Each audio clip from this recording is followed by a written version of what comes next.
लेकिन भाई को बिल्कुल मत बताना, वरना वो हमें रूम में लॉक कर देंगे। दोनों मिलकर कुछ देर वीडियो गेम खेलते हैं।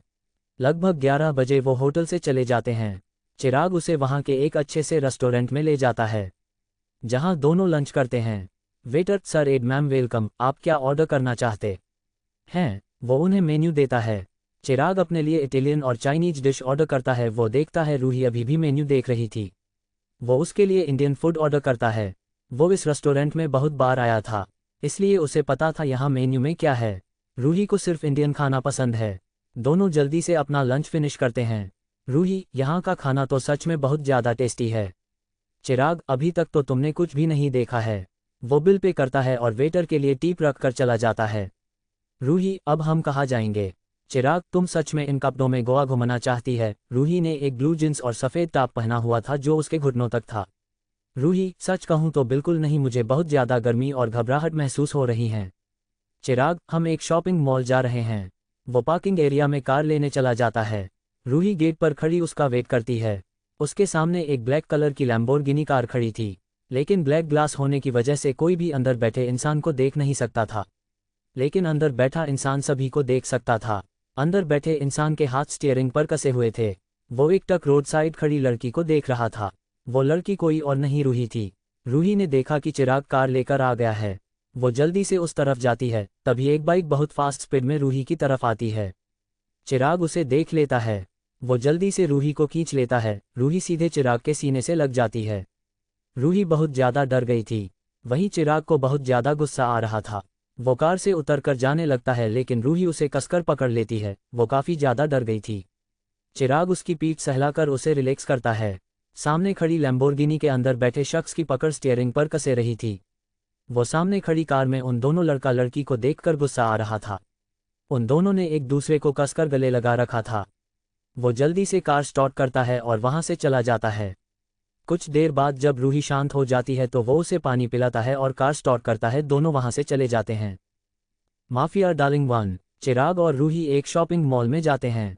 रूही, भाई आप कार पार्क करके आ जाओ, मैं यहाँ खड़ी हूँ।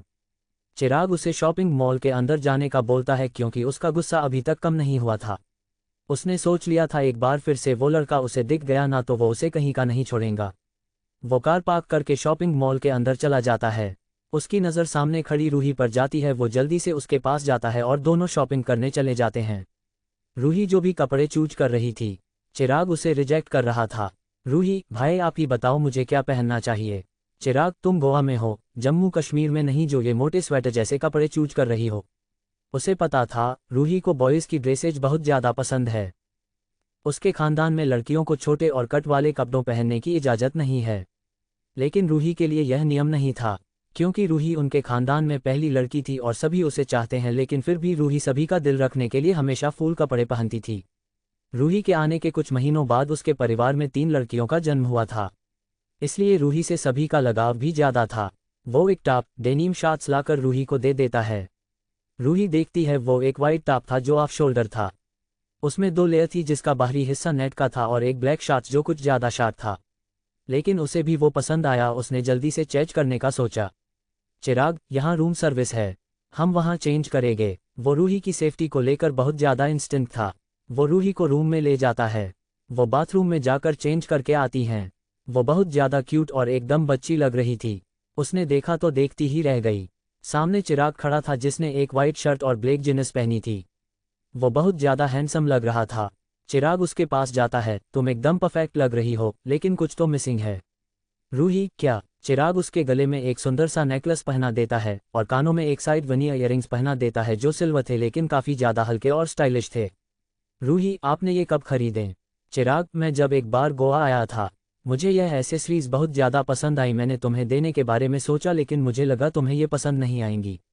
रूही, भाई ये सच में बहुत ज़्यादा खूबसूरत और हल्के है। आपको पता है वो ज्वेलरी पहनकर तो मेरा गला बाहर आ जाता है, कितनी ज़्यादा भारी थी। वो अपने पर्स में से एक बॉक्स निकालती है और चिराग की तरफ कर देती है। चिराग उसे खोलकर देखता है, उसमें एक सुंदर सी डायमंड ईयरिंग थी। रूही उसे चिराग के कान में पहना देती है। दोनों रैंडी होकर नीचे चले जाते हैं। चिराग कार लेकर आ जाता है। दोनों इस बात से अनजान की एक जोड़ी आंखें उन दोनों को गुस्से से घूर रही है। आंध्र, ये लड़की सच में कितनी बदचलन है। उसे चेहरे को देखकर कोई नहीं कह सकता कि यह ऐसी होगी। कुछ देर पहले किसी और लड़के के साथ थी और अब किसी और के साथ रूम से बाहर निकली है। सच में ये लड़की पैसों के लिए कितने लोगों के साथ सोती होगी। उसका गुस्सा बढ़ता ही जा रहा था। दोनों कार में बैठ जाते हैं। चिराग, मैंने अपनी कुछ गोवा फ्रेंड्स को बुलाया है बीच पर एंजॉय करने के लिए। रूही, भाई मुझे अच्छे से पता है आज तक आपकी कोई गर्लफ्रेंड नहीं है। चिराग, हाँ तो। रूही, क्यों ना आपके फ्रेंड्स के साथ प्रेक करें, आप उन सभी के सामने मुझे अपनी गर्लफ्रेंड के तौर पर इंट्रोड्यूस करवाना। चिराग उसे घुरकर देखता है जिससे रूही थोड़ा डर जाती है। आइडिया तो बहुत ज़्यादा अच्छा है, वैसे भी वो सब मुझे इरिटेट करते थे नोरा को गर्लफ्रेंड बनाने के लिए, अब मज़ा आएगा। तो ताली मारते हैं। शाम की 4:30 बज रहे थे। दोनों कार से उतरते हैं। रूही बीच को देखकर बहुत ज़्यादा खुश हो जाती है। पानी में सूरज की रोशनी गिरने से वो चमक रहा था। हवा भी तेज चल रही थी जिस वजह से रूही के खुले बाल हवा में लहरा रहे थे। दोनों आगे जाते हैं। चिराग ने उसका हाथ पकड़ रहा था। रूही देखती है वहाँ बहुत सारे टूरिस्ट और कपल्स थे जो एक दूसरे से लिपटे हुए थे और किस कर रहे थे। उसे बहुत ज़्यादा अजीब लग रहा था। जब चिराग ने देखा रूही निगाहें कहाँ है, उसने उसकी आंखें बंद कर दी और अपने दोस्तों के पास चला गया। वो सभी बार काउंटर के पास बैठे थे। चिराग, व्हाट्सएप एवरीवन। सभी, ओह माय गॉड चिर तुम। सभी चिराग को देखकर बहुत ज़्यादा खुश थे, लेकिन सभी की नज़र एक साथ तेज हो गई। जब उनकी नज़र चिराग की चेस्ट पर गई, उसने एक लड़की को सीने से लगा रखा था। रिन, चिर ये लड़की कौन है? चिराग, मेरी गर्लफ्रेंड है रूही। रिन, ओह रियली, मुझे तो लगा था तुम और नोरा। चिर, वो सब बकवास बातें थीं जिनमें कोई सेंस नहीं था। जब नोरा ने ये सुना तो उसे बहुत ज़्यादा गुस्सा आया। वो चिराग को बहुत पहले से पसंद करती थी। वो चिराग के आसपास लड़कियों को भटकने तक नहीं देती थी। उसकी पकड़ अल्कोहल के ग्लास पर कस गई थी। कोई और भी था जिसे चिराग की कही बात चुभ रही थी। नोरा, ओह चिर तुम, ज़रा अपनी गर्लफ्रेंड के दर्शन तो करवाओ ज़रा, हम भी तो देखें तुम्हारी चॉइस। उसकी बात सुनकर रूही पलट जाती है। सभी उसे देखते ही रह जाते हैं। वो भला की खूबसूरत लग रही थी।